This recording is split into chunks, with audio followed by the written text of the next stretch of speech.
You all must have heard about the recent events going on in Punjab.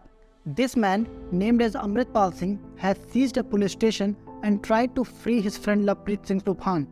He has also threatened the central government, including Prime Minister Modi and Home Minister Amit Shah. He said, and I'm quoting, "Indra tried to suppress what happened. Now Amit Shah can fulfill his wish and see."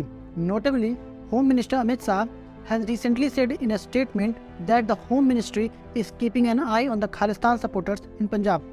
You must be wondering why is he doing and why we are talking about him today. Before we start, my name is Akhil Pandey and you are watching Count Zero.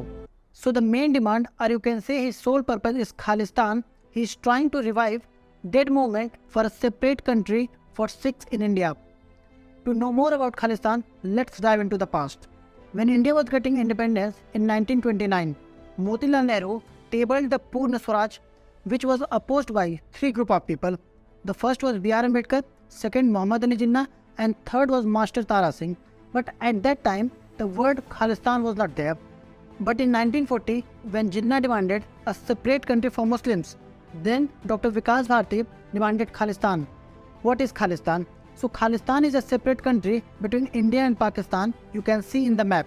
That includes today's Punjab, Haryana and some part of UP and Himachal Pradesh. Sikh leaders believe that they are different from Hindu and refuse to be a part of Hindu majority India. But obviously Congress refused the demand and Nehru promised that the rights of Sikh and their political importance will be the paramount. He also promised to give legal representation to Sikhs. But when India got freedom, the states were not divided according to the religion. And the problem starts here. The Punjab of 1947 has only 30% of Sikh, which was again the question among the Sikh about their rights and their religious freedom. But in 1966, the central government took a major decision and divided the Punjab into Hindu majority Haryana and the Sikh majority Punjab, and some hilly area went to the Himachal Pradesh and Uttar Pradesh also.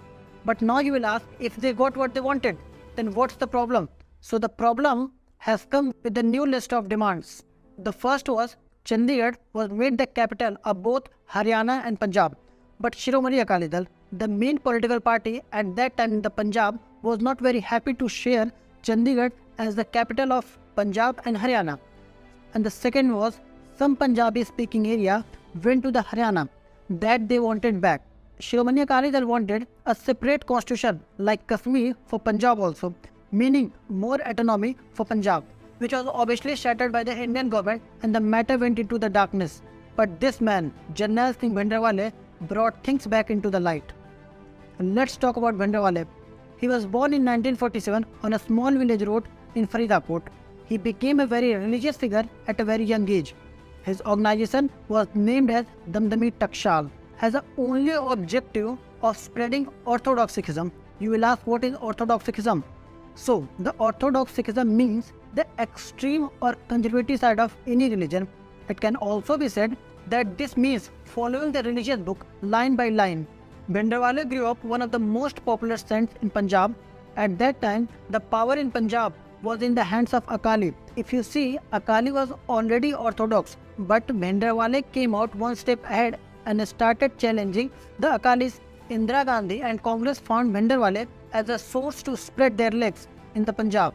Beginning in the 1970s and counting into 1980s, Bhindranwale was one of the most cult figures in the Punjab. The states or central government didn't have the courage to arrest him.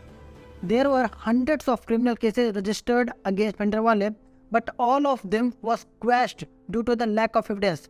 Bhindranwale became so powerful that the police started to fear him. Anyone who is concerned regarding any matter should visit Bhindranwale before visiting the police. You can see this interview. And Bhindranwale was an all-powerful man. There were murders, there was smuggling taking place, banks being looted. There was no law or order at all.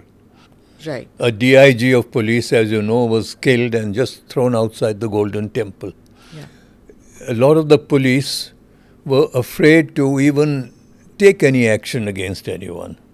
When he started targeting the central government, in the meantime, he started making the provocative speech in which he talked about killing 32 Hindus by each Sikh so that he can resolve the problem of Hindu and Sikh ratio.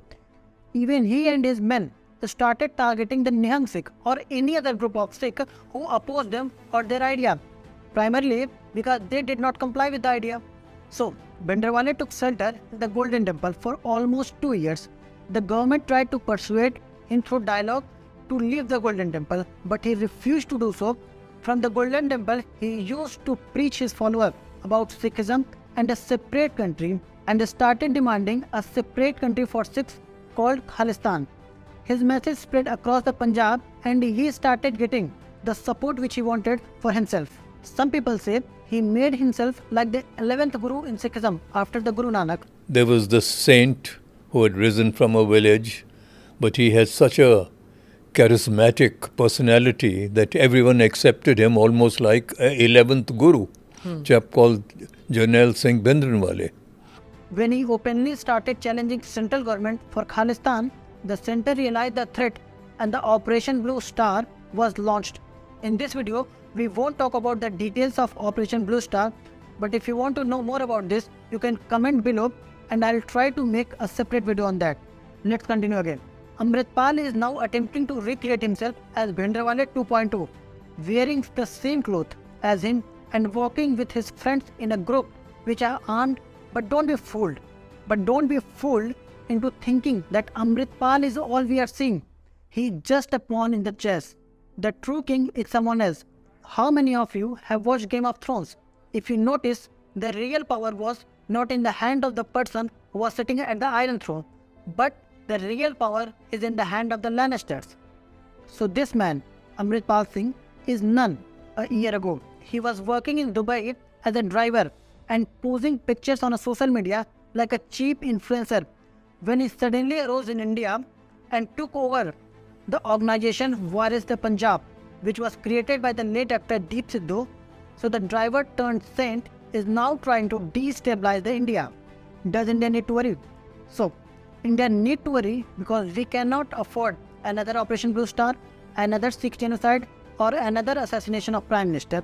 So he must be checked and shown his true place by the government. So, is it really possible to create Khalistan? Mazak hai kya? Khalistan is a dream which can't be true because even the majority of Sikhs in India don't support this movement. The propaganda and toolkit are run by the jokers like this man and ISI and other fringe elements who hate India very much. To stop this nonsense, there are 1.5 million Indian soldiers are there. We have Rafale, we have tanks, we have AK-47 to stop this nonsense in India. Thanks for watching this. I hope you have enjoyed the video. Subscribe the channel for more.